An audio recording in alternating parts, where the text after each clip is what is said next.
Hi, welcome to Enticing Foods. ఈరోజు నేను చూపించబోయే రెసిపీ సేమియా సగ్గుబియ్యం స్వీట్ అండి. చాలా టేస్టీగా ఉంటుంది, అలాగే క్రీమీగా ఉంటుందన్నమాట. ఏదైనా ప్రిపరేషన్ చేయాలి అనుకున్నప్పుడు, త్వరగా గెస్ట్లు వచ్చినప్పుడు మీరు ఈ స్వీట్ చేయండి, చాలా బాగుంటుంది. అలాగే పిల్లలకి ఈవినింగ్ రాగానే ఈ స్వీట్ చేసి పెట్టండి. హెల్దీ అండ్ టేస్టీ అనమాట. అయితే ఇప్పుడు ఎలా తయారు చేయాలో చూద్దాం. ముందుగా గిన్నె తీసుకొని లీటర్ పాలు తీసుకోవాలండి. అందులో మీరు కావాలంటే ఫుల్ క్రీమ్ మిల్క్ అన్నా వాడుకోవచ్చండి.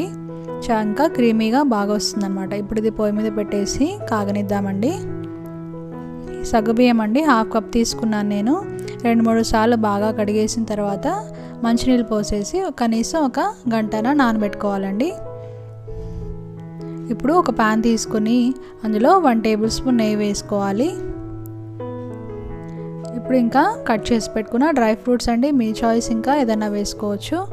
నేను ఇక్కడ బాదం పప్పు, జీడిపప్పు, అలాగే కొద్దిగా కిస్మిస్ వేస్తున్నాను. దోరగా వేయించుకోవాలండి లో ఫ్లేమ్లో పెట్టుకొని. కొద్దిగా వేగిన తర్వాత తిన్ వర్మిసెలి వేస్తున్నానండి. సన్నటి సేమియా ఇది 1 పావు కప్పు. మీరు ఇది అవైలబుల్ లేకపోతే మామూలు సేమియా అన్న తీసుకోవచ్చండి. ఇప్పుడు ఇది కొద్దిగా వేయించుకోవాలన్నమాట. ఇది కలర్ చేంజ్ అయిన తర్వాత స్టవ్ ఆఫ్ చేసేసి పక్కన పెట్టేసుకుందామండి. చూడండి, ఇలాగ వస్తే సరిపోతుంది అనమాట. ఇప్పుడు ఇంకా స్టవ్ ఆఫ్ చేసేసి పక్కన పెట్టేసుకుందాం. ఈలోపు మనకి పాలు బాగా మరిగిపోయి ఉంటాయండి. చూడండి, పొంగు వచ్చేస్తుంది కదా. ఇప్పుడు ఇంకా స్టవ్ తగ్గించేసుకొని లో ఫ్లేమ్లో పెట్టుకొని మనం నానబెట్టి ఉంచుకున్నాం కదండి, ఆ సగ్గుబియ్యం వాటర్తో పాటు వేసేయాలన్నమాట. ఇప్పుడు సగ్గుబియ్యం కలిసిపోకుండా ఉండాలంటే లో ఫ్లేమ్లో పెట్టేసి ఒకసారి కలిపిన తర్వాత లో ఫ్లేమ్లో పెట్టేసి అలాగ వదిలేయాలండి. అప్పుడు మెల్లిగా అవే ఉడికి పైకి వస్తాయన్నమాట. చూడండి, ఇప్పుడు నేను అలాగా వదిలేసాను లో ఫ్లేమ్లో. చూడండి, పైకి ఎలా వచ్చేసాయో కదా. ఇప్పుడు ఇంకా మీడియం ఫ్లేమ్లో పెట్టుకోవాలండి. మీడియం ఫ్లేమ్లో పెట్టేసి మనం కలుపుతూ ఉడకనివ్వాలన్నమాట. కాసేపు అయిన తర్వాత ఈ సగ్గుబియ్యం అనేది ట్రాన్స్పరెంట్గా అవుతుందండి. కలర్ మారుతుంది, అంటే మీకు తెలిసిపోతుంది తేడా. అప్పుడు ఇంకా సగ్గుబియ్యం ఉడికిపోయినట్టండి. ఇప్పుడు మనం వేయించుకున్న డ్రై ఫ్రూట్స్ అలాగే సేమియా వేసేసుకోవాలి. మీరు ఫుల్ క్రీమ్ మిల్క్ వాడకపోతే ఫస్ట్ పాలని కొంచెం బాగా కాచుకుంటే సరిపోతుందండి, క్రీమీగా వస్తుంది.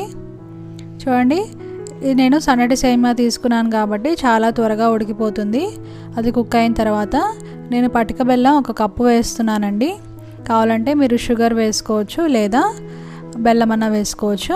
ఆ తర్వాత 1 టేబుల్ స్పూన్ యాలక్కాయ పొడి వేసుకోవాలి. బాగా కలిపేసుకున్న తర్వాత లో ఫ్లేమ్లో 5 నిమిషాలు అలాగా ఉడకనివ్వాలండి. చూడండి, ఆ తర్వాత ఎంత క్రీమీగా అంత దగ్గర పడిపోయింది కదండి.